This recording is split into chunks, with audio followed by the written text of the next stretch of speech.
नमस्कार दोस्तों, मैं रजिस्टर चौधरी आपका आपके YouTube channel YS maths classes पर स्वागत करता हूं। दोस्तों, आज इस वीडियो में हम लेकर आए कि EPFO से आपको कितनी पेंशन मिलती है और कब ये पेंशन आपको मिलना शुरू होता है, ये सारा कुछ इस वीडियो में डिस्कस करेंगे।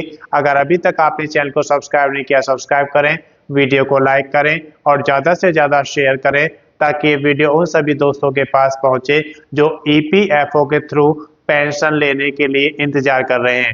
तो आइए सबसे पहले बात करते हैं यहाँ पर कि पेंशन योग्य वेतन इसमें कौन सा होता है। तो इसमें जो पेंशन योग्य वेतन माना गया है वो पिछले 60 महीने यानी कि 5 साल का बेसिक और डीए का जो औसत आपका होता है उसे माना गया है, जिसकी अधिकतम सीमा अभी 15,000 रुपये होती है।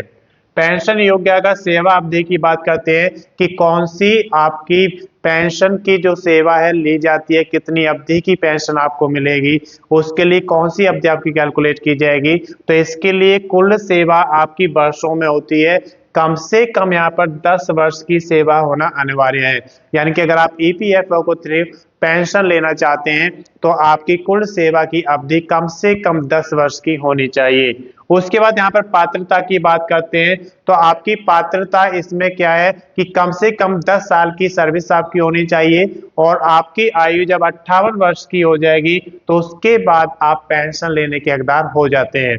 यहाँ पर न्यूनतम पेंशन अभी 1,000 रुपये मासिक चल रहा है, इसे बढ़ाकर 7,500 रुपये करने का प्रस्ताव रखा गया है। अब इस पर देखते हैं कि निर्णय कब आता है।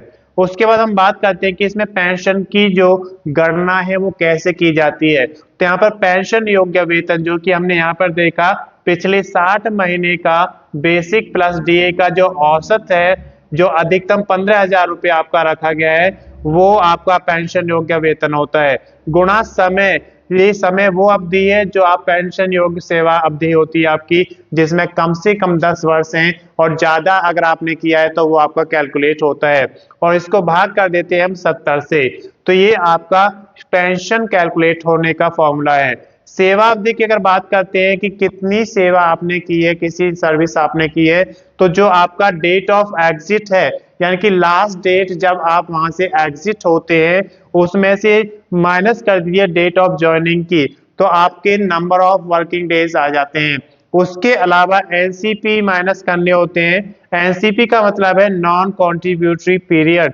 ये वो पीरियड है जिस पीरियड में आपको सैलरी नहीं मिलती है, तो एनसीपी के अंतर्गत आ जाते हैं, वो दिन इसमें से माइनस कर दिए जाते हैं। हम यहाँ पर 3 एग्जाम्पल लेकर आए हैं। इन उदाहरणों की मदद से हम आपको बताएंगे कि आपकी पेंशन कैसे कैलकुलेट की जाएगी। मान लीजिए इस समय आपका वेतन बेसिक प्लस डीए मिलाकर 15,000 रुपये है और आपकी सेवा अवधि 10 वर्ष है, यानी कि आपने 10 वर्षों तक सर्विस की है, तो आपकी जो मासिक पेंशन बनेगी वो 15,000 गुणा 10/70। तो देखिए यहाँ पर 1 0 से 1 0 कट जाएगी। जब आप इसको डिवाइड करेंगे तो ये लगभग 2,143 रुपये आता है, यानी कि आपकी मासिक पेंशन 2,143 रुपये हो जाएगी। एग्जाम्पल हमने यहाँ पर लिया है कि आपका जो वेतन है वो 14,000 रुपये है, यानी कि बेसिक और डीए मिलाकर 14,000 रुपये बनते हैं और समय मान के चलिए 20 वर्ष आपकी सर्विस हो गई है, तो आपको कितनी मासिक पेंशन यहाँ पर मिलेगी? 14,000 गुणा 20/70। तो यहाँ पर देखिए 1 0 से 1 0 कट जाएगा और 7 से 2 बार, तो 2,000 गुणा 2 आपका 4,000 रुपये प्रति माह आपको पेंशन मिलेगी। अब तीसरा जो उदाहरण यहाँ पर हमने लिया है उसमें वेतन हमने 14,500 रखा गया है, जो कि बेसिक और डीए मिलाकर है।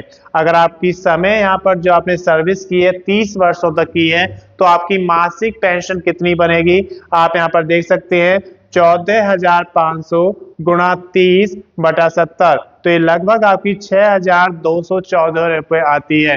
तो इन एग्जाम्पल्स की मदद से आपको समझ में आ गया होगा कि EPFO के थ्रू आपको कितनी पेंशन मिलेगी, ये कैलकुलेशन करना आपने सीख लिया होगा। अगर अभी तक आपने चैनल को सब्सक्राइब नहीं किया, सब्सक्राइब करें, वीडियो को लाइक करें और ज़्यादा से ज़्यादा शेयर करें ताकि ये वीडियो सभी दोस्तों के पास पहुंचे जो EPFO में अपना पेंशन के लिए इंतजार कर रहे हैं।